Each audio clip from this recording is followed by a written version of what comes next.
Pactos con el diablo, portales al infierno y personas inocentes poseídas por demonios.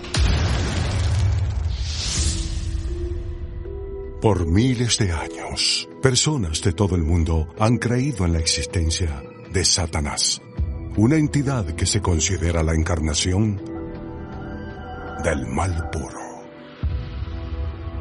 Pero, ¿es Satanás solo un mito? ¿Un producto de nuestra imaginación colectiva? ¿O está al acecho, listo para tentarnos y poseer nuestras almas? Bueno, lo intentaremos averiguar.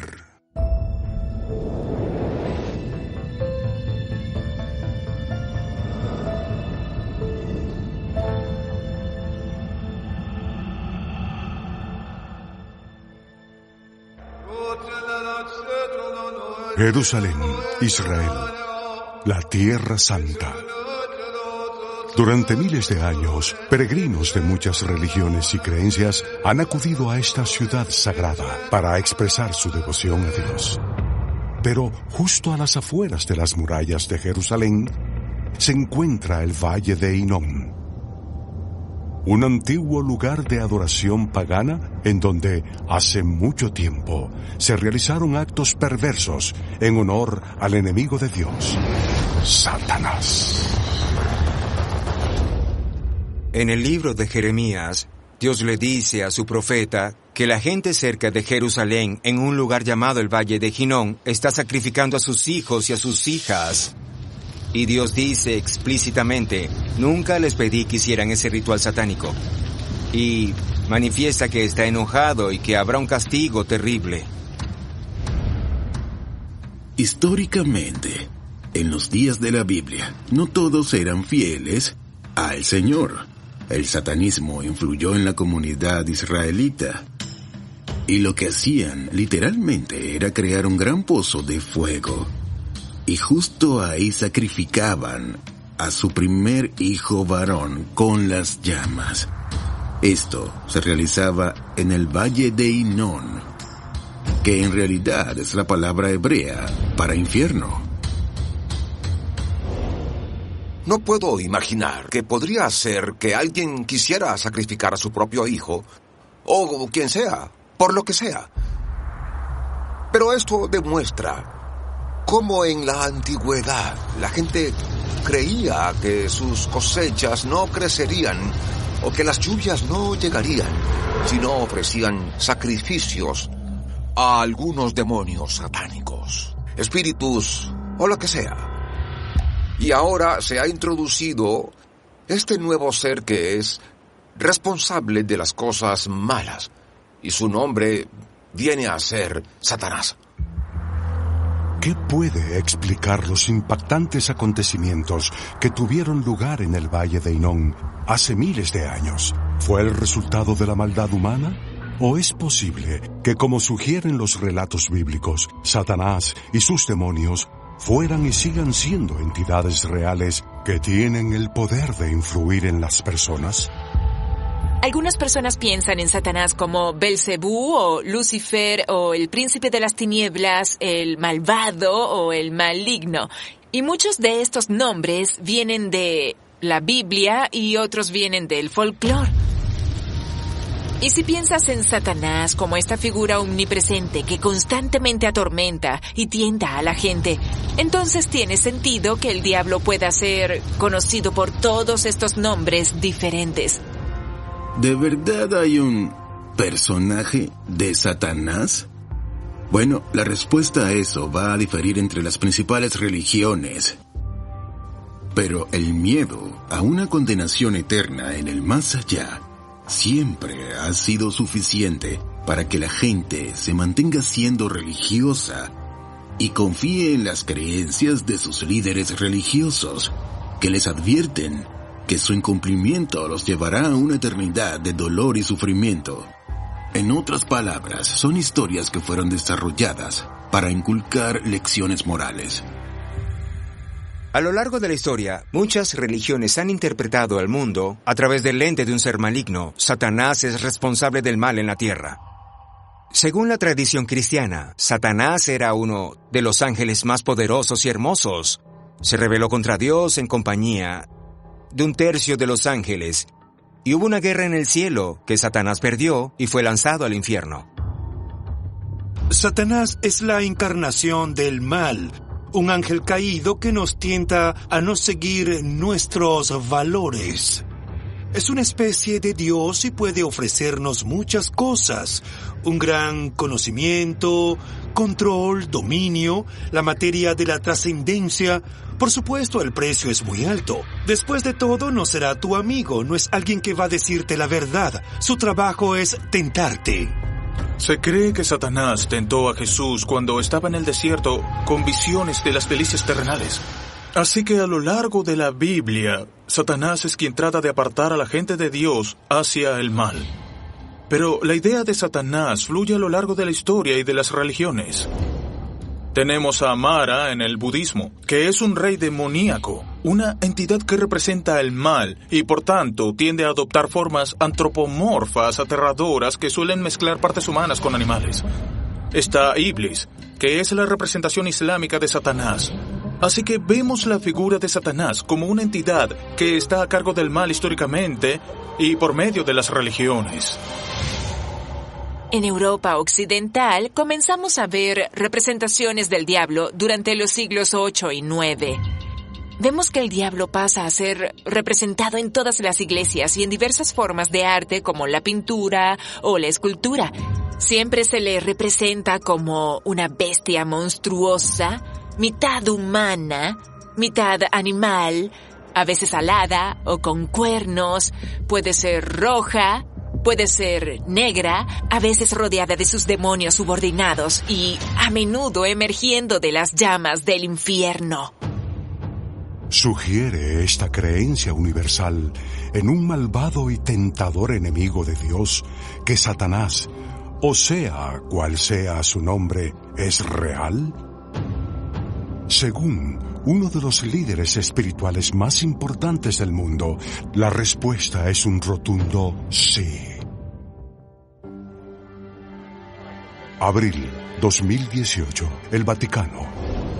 El Papa Francisco publica una declaración que contiene una advertencia para quienes no creen en la existencia de Satanás. El Papa declaró que no debemos pensar en el diablo como un mito, una representación, un símbolo, una figura retórica o una idea. Este error nos llevaría a bajar la guardia y ser vulnerables.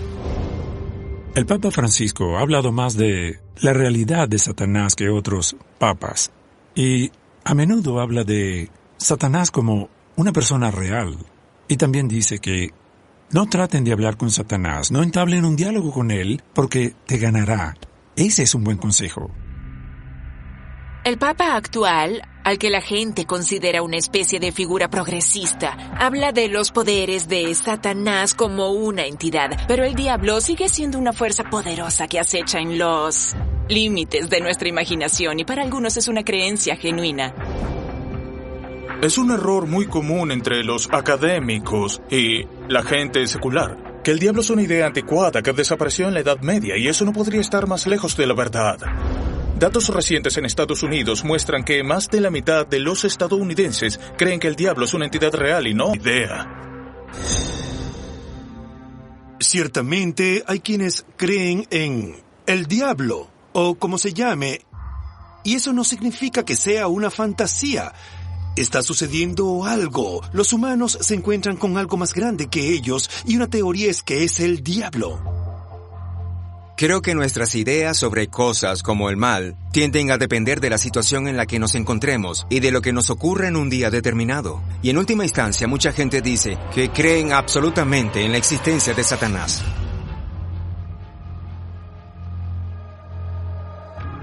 Si Satanás realmente existe, entonces me pregunto, ¿cómo viaja desde el infierno o donde sea que esté a la tierra?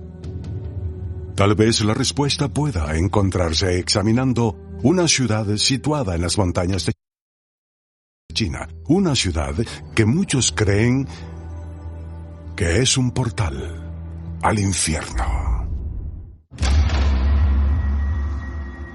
En lo alto de las montañas del centro de China, a orillas del río Yangtze, se encuentra un complejo de santuarios y templos conocido como la ciudad fantasma de Fendu. Pero, según la leyenda china, Fendu se considera un lugar donde nuestro mundo se encuentra con el inframundo. Al acercarse hacia Fendu, en la montaña Min, te imaginas que va a ser algo hermoso, pero en su lugar ves estas representaciones de criaturas infernales y diabólicas que están devorando a seres humanos. Lo primero que puedes encontrar al entrar al complejo es una clase de puerta con forma de cabeza de demonio. Y debes entrar por su boca abierta. Es una primera impresión muy intimidante para el visitante. Caminar por este complejo es como hacerlo por el mismísimo infierno. Se supone que es el lugar donde reside el diablo. La gran ciudad de estatuas y figuras diabólicas que se encuentran por todo Fendu han hecho que la ciudad tenga una reputación temible. Pero, ¿por qué los antiguos chinos sintieron la necesidad de crear una ciudad llena de representaciones tan espantosas de las fuerzas del mal? Se cree que la ciudad fantasma de Fendu se construyó durante la dinastía Han, alrededor del año 200 después de Cristo. La ciudad se levantó para representar las creencias chinas sobre el más allá y el juicio de las almas humanas después de la muerte. La ciudad fantasma de Fendu es un tipo de purgatorio en la concepción china del inframundo. Es un lugar al que van las almas de los recién fallecidos para presentarse ante el tribunal del inframundo, y ahí son juzgados por sus actos, las buenas o malas acciones que realizaron durante su vida. Si su balance kármico es positivo, entonces después del juicio son llevados a los reinos celestiales, donde pueden disfrutar de una vida posterior más agradable. Si sus fechorías eclipsan lo positivo, eso significa que no podrán completar el juicio y esas almas serán juzgadas rápido y luego cumplirán su sentencia. El juicio final tiene lugar en el templo más antiguo de la ciudad, donde el alma de la persona es juzgada por el Rey Llama, el guardián de la puerta del infierno. El edificio principal, que es la corte del Rey Llama, está presidido por una estatua del Rey Llama, de aspecto muy temible. El Rey Llama es el supervisor del inframundo según la tradición china. Así que juzga los actos y las fechorías de los difuntos y es quien aplica la justicia después de la muerte. Así que hace caer todo el poder del estado del inframundo sobre las almas que juzga. Y además lo acompaña un séquito de demonios. Su papel es designar el castigo y asegurarse de que se cumpla. Para quienes no van directo al lugar celestial, deben pasar un cierto tiempo en los 18 niveles del infierno. Hay una variedad de infiernos. Tenemos el de aceite hirviendo, tenemos el de fuego, también el de la piscina de sangre, y en ellos debes pasar una temporada o quizás la eternidad. El hecho de que se haya convertido en un sitio importante que está abierto al público y pueda ser visitado, tal vez sirva como una advertencia o una invitación para que la gente viva de una forma más moral y sea amable con los demás.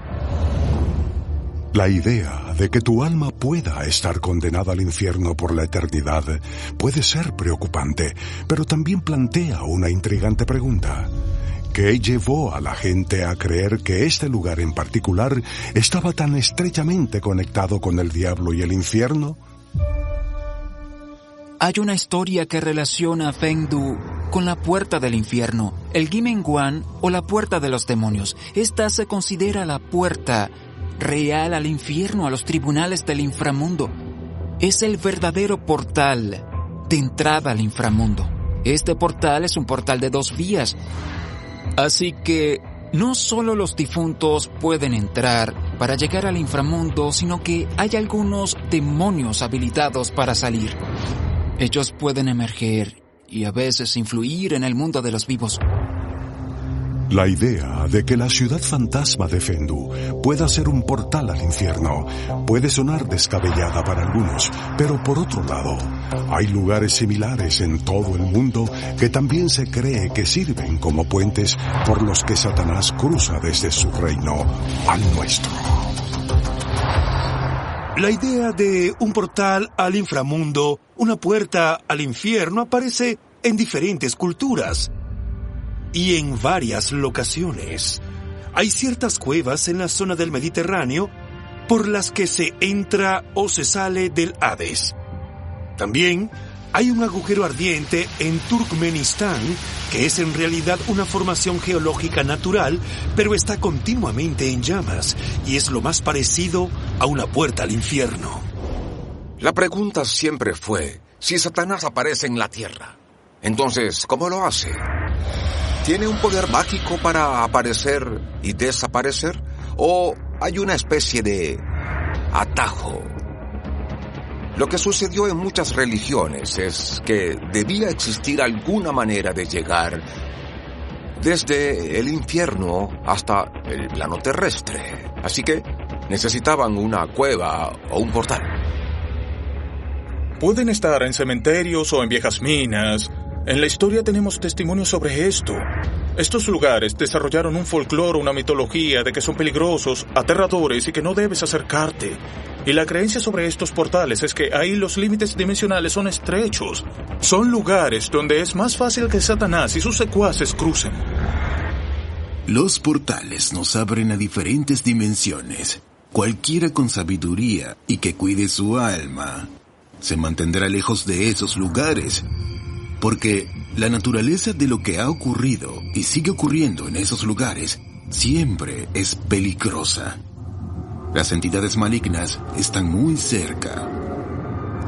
Satanás no está preso en el infierno. Él tiene la capacidad de entrar en nuestro mundo y causar todo tipo de problemas. De hecho, se le imagina controlando temporalmente el mundo.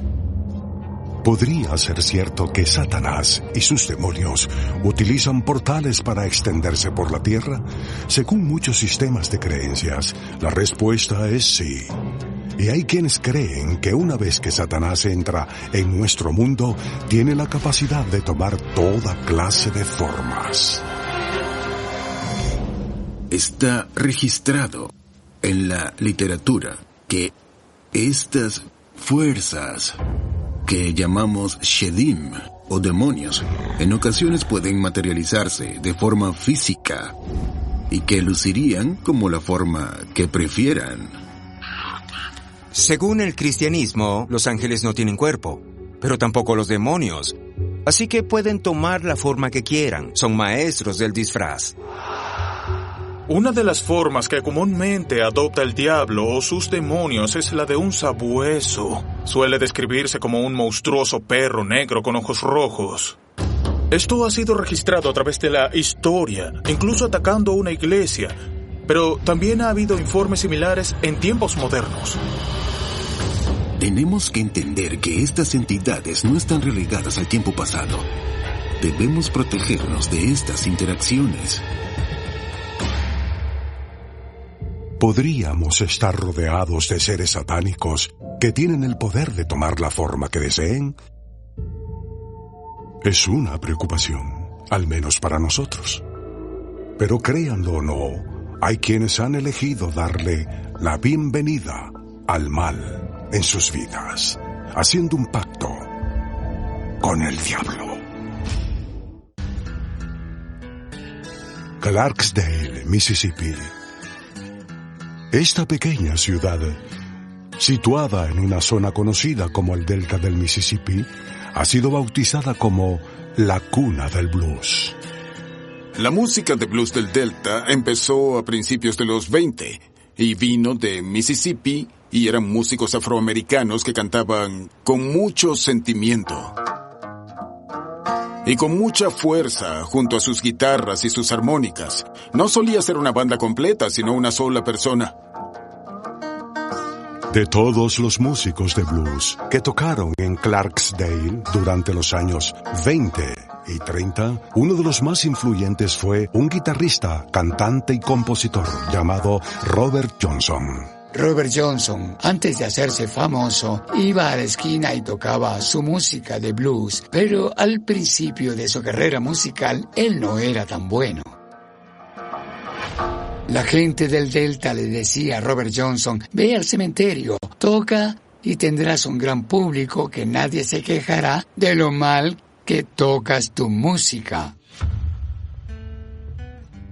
Al principio de su carrera, Robert Johnson tocaba bien la armónica, pero no así la guitarra. Así que básicamente lo echaban de los sitios, porque no era considerado muy bueno. Es cierto que no era bueno, pero él seguía buscando aprender para demostrar que tenía potencial. Cuando se enfrentó a la posibilidad de ver frustradas sus ambiciones musicales, según la leyenda, Robert Johnson optó por solicitar la ayuda de un poder superior, haciendo un pacto con el diablo. La gente del Delta creía que si tocas blues a medianoche en la encrucijada, encontrarás gente extraña y quizás te encontrarás con el mismísimo Satanás. Y así Robert Johnson se dirigió a la encrucijada un sábado por la noche. Él fue a la encrucijada y le entregó su guitarra al diablo. El diablo la rasgueó un par de veces y se la devolvió. Y a partir de ese momento le vendió su alma al diablo y se convirtió en un guitarrista increíble de la noche a la mañana. Así lo cuenta la leyenda.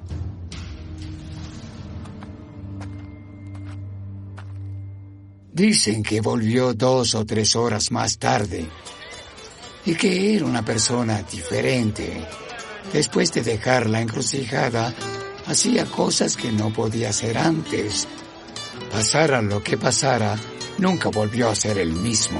Honey Boy dijo que podía tocar tan bien que la gente vendría de cualquier lugar a escuchar su música. Parecía que tuviera un imán después de dejar la encrucijada. Desde ese momento se convirtió en un excelente guitarrista. Era muy diferente a cualquier otro músico. El legado de Robert Johnson vivirá durante muchos, muchos años. No se puede escuchar una canción de los Beatles, Eric Clapton, Led Zeppelin o de los Rolling Stones sin reconocer el estilo de Robert Johnson, que muchos de ellos copiaron. E incluso Keith Richards dijo que Johnson podía tocar la guitarra como 3 músicos juntos. Era así de bueno. Hoy en día, Robert Johnson es considerado uno de los mejores intérpretes de blues de todos los tiempos, y sus canciones se encuentran entre las más influyentes de la historia de la música popular. Pero hay muchos que señalan las letras de sus canciones como prueba de que realmente es un pacto con Satanás para alcanzar la grandeza. Robert Johnson, en su música, se refiere al diablo diciendo que fui a la encrucijada y caí de rodillas y le pidió misericordia al Señor. Si crees que el diablo está siempre presente y que puedes encontrarte con él en el camino, esa es una idea muy importante en la formación de la noción del pacto fáustico, el pacto con el diablo, esta entrega del alma a cambio de un favor de Satanás. Esa es la clave del miedo al diablo. Que Satanás podría ser tan conocedor, tan ubicuo, tan poderoso, que podría conocer todos tus deseos y podría ofrecerte algo que podrías aceptar dependiendo de tu circunstancia. ¿Vendió Robert Johnson su alma al diablo? Es una pregunta difícil de responder, pero las misteriosas circunstancias que rodearon su muerte en 1938 han contribuido a perpetuar la leyenda. La muerte de Robert Johnson es todo un misterio. Muchos dicen que se encontró con un marido celoso tras coquetear con su mujer, y ese hombre le dio una botella de whisky que estaba llena de veneno. Hay otras teorías sobre cómo falleció, pero mucha gente dice que simplemente murió y que tal vez era el momento de que el diablo tomara su alma. Ese misterio lo hace más complejo y unas personas van a creer esto y otras creerán otra cosa. Nadie sabe toda la historia de Johnson porque así se retrató a sí mismo, ¿saben? Y así es como es el misterio de la encrucijada.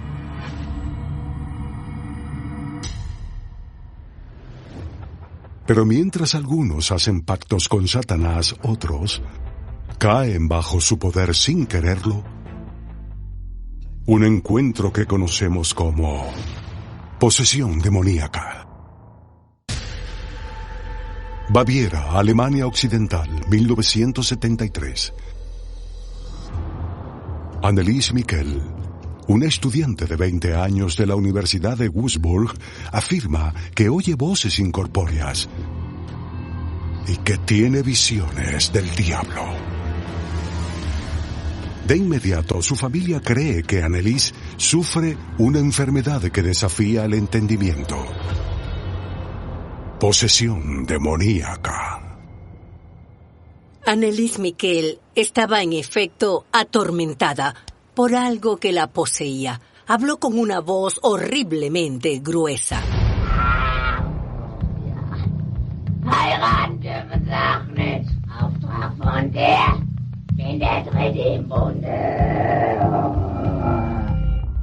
Sus ojos se volvieron negros y tenía una gran aversión a las estatuas sagradas. Y había muchas en su casa porque eran católicos practicantes.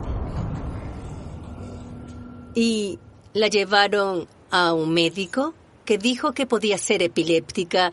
Y luego la llevaron a un psiquiatra y nada cambió en su vida. De hecho, estaba cada vez peor. Desde el principio, su familia creyó que estaba poseída. La Iglesia Católica aceptó esa teoría y le aplicó el exorcismo. Al final, Annelies Miquel murió de hambre y deshidratación durante numerosos exorcismos. En este caso, esa creencia la llevó directo a su muerte. Pero no podemos decir con certeza qué es lo que sucedía. No podemos decir con certeza que no estaba poseída o que sí lo estaba. La historia de Annelies Miquel es quizás el caso más conocido de una supuesta posesión demoníaca. Pero, ¿qué le ocurrió? ¿Estaba realmente poseída por los demonios? Y si así fue, ¿cómo se puede saber que la mente y el cuerpo de una persona han sido tomados por Satanás? A lo largo de mi carrera, he sido testigo de varios casos de posesión demoníaca, pero debo reconocer que fui un escéptico. Nunca pensé que vería algo de tipo paranormal o diabólico. Un sacerdote que quizás sabía que yo era católico, no sé exactamente cómo obtuvo mi nombre, vino a mi oficina cuando yo estaba en la Facultad de Medicina de Cornell y me dijo: Dr. Gallagher, me gustaría que evaluara a alguien por mí, ya que creo que tiene un ataque demoníaco. Y le dije: bueno, con todo el respeto, padre, usted sabe que yo soy un psiquiatra académico y soy escéptico a ese tipo de cosas. Y recuerdo que él me dijo: eres el hombre perfecto para esto porque queremos a alguien escéptico. Y en todo este tiempo, poco más de 25 años, he visto tanto que ya he dejado de serlo.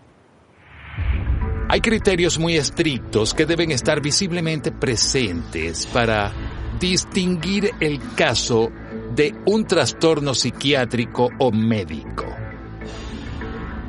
Hay que ver algo inexplicable en términos de ciencia puramente materialista. Cosas que no podrían manifestarse en alguien que no sufra un ataque diabólico. El primer caso que me asignaron fue el de una mujer que afirmaba estar acostada en su cama y ser golpeada por unas fuerzas invisibles. Ella y su esposo aseguraban que a ella la atacaban unos demonios. Así que le hicimos algunas pruebas médicas porque tenía moretones por todo el cuerpo. Y al final de mis evaluaciones, al ser ella una mujer encantadora, le dije al padre, escuche, esto no parece un caso médico o psiquiátrico, no pareciera posible. Misteriosos moretones infligidos por fuerzas invisibles. Aunque parezca algo sacado de una película de terror, lo cierto es que los relatos de posesiones han sido registrados durante miles de años. Los eruditos afirman que los casos de posesión demoníaca se remontan a la Biblia. Cuando Jesús tuvo que echar el demonio de un hombre a una manada de cerdos que luego corrió por un acantilado y cayó al agua, es una historia bíblica muy famosa. Y este tipo de historias no se limitan al cristianismo. La idea de la posesión está ligada a Satanás y los demonios. Es un intento de Satanás por tomar tu personalidad y poder controlarte. Se cree que la película El Exorcista fue la que llamó la atención sobre la idea de la posesión, pero no es que esas ideas empezaran con El Exorcista. Esas ideas se extendieron con la película. El Exorcista se basó en un caso real. Aunque el poseído fue un niño de 12 años, no una niña. ¿Cómo fue poseído? Usando una ouija por meses. Si empiezas a hacer algo oculto, se crea una vulnerabilidad al mal. Usas magia que no viene del Señor, pero, lo creas o no, estás invocando los poderes de Satanás. La mayoría de quienes son poseídos, en cierto modo, lo han generado, consciente o inconscientemente. La posesión es uno de los más dramáticos ataques de un demonio sobre un ser humano. Y en cierto modo, la guerra espiritual debería preocuparnos a todos. Estamos en una especie de batalla entre el bien y el mal en nuestras propias almas.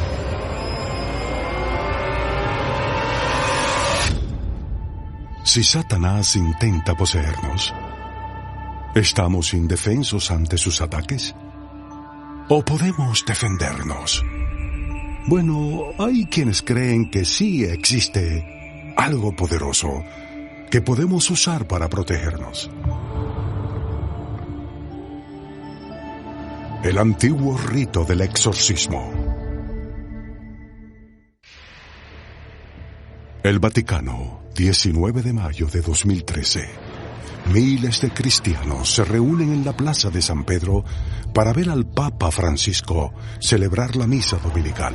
Mientras saluda a la multitud, el Papa pone sus manos sobre un hombre que se cree que está poseído y recita una oración. Un video del incidente se hizo viral y llevó a muchos espectadores a pensar que acababan de ver al Papa realizando un exorcismo. El Papa Francisco cree en los espíritus malignos, cree en Satanás, en la posibilidad de la posesión y en la necesidad del exorcista. Es muy tradicional en ese sentido. Los exorcismos aparecen en escritos muy antiguos, desde el cercano Oriente, India o China. Así que el exorcismo es tan antiguo como la historia escrita. Hay distintas formas de exorcismo en el mundo y en las religiones tienen varios objetos que se usan para ahuyentar a los espíritus malignos. Reliquias sagradas, cruces, agua bendita e incluso el propio exorcismo es lo que los católicos llaman sacramental. La Iglesia cree que estos objetos son expresiones simbólicas de la autoridad de la misma. Por lo tanto, aunque son símbolos, al mismo tiempo, tienen un poder real y pueden ayudar al sacerdote a mostrar la autoridad de la Iglesia y ahuyentar a los demonios. Si Satanás y su ejército de demonios están librando una guerra contra la humanidad, los exorcistas están en la primera línea de combate. Debemos saber que un exorcismo no es magia, no hacemos magia. Es una oración, eso es un ruego de la Iglesia a Dios y a Jesús para expulsar a los demonios. Así que invocamos esa autoridad como sus discípulos para lograr la liberación. Y luego usamos una oración de la iglesia llamada el rito del exorcismo. Usamos objetos sagrados como rosarios, agua bendita, crucifijos. Cualquier objeto sagrado, Satanás no lo soporta. Cuando alguien está manifestando una posesión demoníaca, lo que sucede es que tiene una increíble mirada maligna. De hecho, me mirarán y dirán: sacerdote estúpido. Si alguna vez han visto los ojos del mal, no lo olvidarán. Y entonces suceden cosas que no son físicamente explicables. Una joven de 50 kilos lanzando a 3 hombres por los aires. Así que hemos presenciado esas cosas. Algunos equipos en el país han tenido gente que levita, pero nosotros no. Así que ocurren esa clase de cosas. ¿Levitación? Una cosa es creer que Satanás puede tomar el control de la mente de una persona o incluso atacar su cuerpo, pero flotar en el aire. ¿Será posible un fenómeno tan extraordinario? Unas 35 personas del mundo religioso me dijeron que vieron en una posesión una levitación. En estos círculos se suele creer que una de las cosas que los demonios pueden hacer es producir una levitación en la víctima poseída. Mucha gente cuestiona lo que digo y dicen: muy bien, tú crees en la levitación, que va en contra de las leyes de la ciencia. Claro que va en contra de las leyes de la ciencia normal, eso lo entiendo, no es que no crea en la gravedad. Lo que digo es que hay fuerzas espirituales, incluyendo fuerzas oscuras, que pueden violar las leyes de la naturaleza. Para algunos, las historias sobre el poder del exorcismo pueden parecer descabelladas, pero, por otro lado, esta práctica para desterrar el mal les ha ofrecido alivio espiritual a personas de toda clase y condición. En muchos de los casos que atendemos, las personas están bien psicológicamente. Contamos con profesionales, hay abogados, hay militares. Solemos trabajar en ambas cosas al mismo tiempo. Sanamos a nivel espiritual y también a nivel psicológico.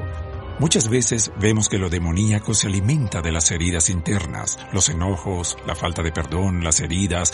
Así que cuando empiezan a sanar algunas de esas cosas, los demonios tendrán menos de qué alimentarse. Los exorcistas dicen canalizar el poder de Dios para ahuyentar a Satanás, y eso es algo muy reconfortante. Pero de nuevo, ¿es posible derrotar al mal? Quizás tengamos la respuesta examinando un informe sobre un gran número de personas que afirman haber tenido un encuentro con el diablo. Indianápolis, noviembre 2018. La Arquidiócesis Católica Romana de Indianápolis revela que en solo un año han recibido 1,700 solicitudes de exorcismos, 10 veces más que en años anteriores. Pero, ¿qué puede explicar este aumento de la demanda? Los exorcistas que conozco en el país están cada vez más ocupados. Francamente, no podemos atender todos los casos. Hay gente que viene a nosotros que son musulmanes, judíos, ateos. Muchos no creen en Dios, pero saben que tienen demonios y necesitan ayuda. Así que atendemos a personas de otras religiones o a quienes no tienen fe. Creo que hoy los exorcistas están tan ocupados porque si alguien cree estar poseído por un demonio, entonces puede que el único remedio para eso es que una autoridad espiritual venga y les diga: este espíritu ya no está en ti. Ellos no creen que un médico pueda atender algún tipo de manifestación maligna. Manifestaciones malignas. ¿Es posible que Satanás no solo sea real, sino que su influencia en nuestro mundo esté realmente aumentando?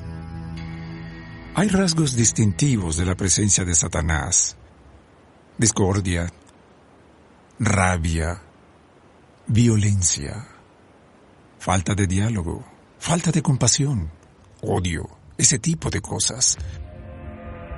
Creo que cada vez vemos más esta clase de cosas, y eso puede ser una muestra de la influencia de Satanás. ¿Significa que estamos poseídos? No. ¿Puede Satanás influir en una cultura? Claro que sí. Si empiezas a buscar el satanismo con detenimiento, lo encontrarás.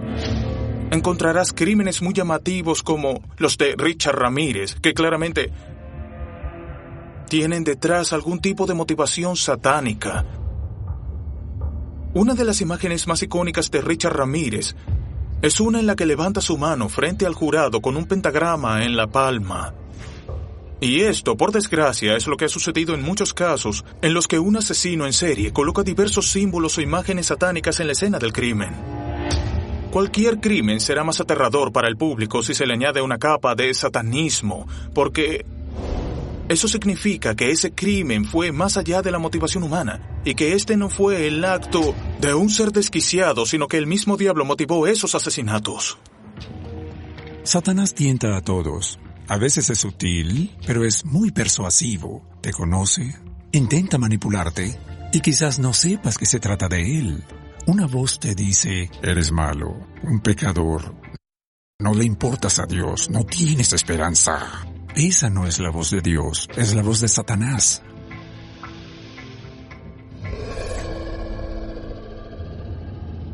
¿Qué opinas? ¿Es Satanás el todopoderoso Señor de las tinieblas? ¿O la fuente de todo el mal en el mundo? ¿O es una idea que la humanidad creó? ¿Una excusa o un método de control para no tener que enfrentarnos a la oscuridad que acecha a nuestra alma? Tal vez las respuestas a estas preguntas, tal como lo han hecho por siglos, sigan siendo inexplicables.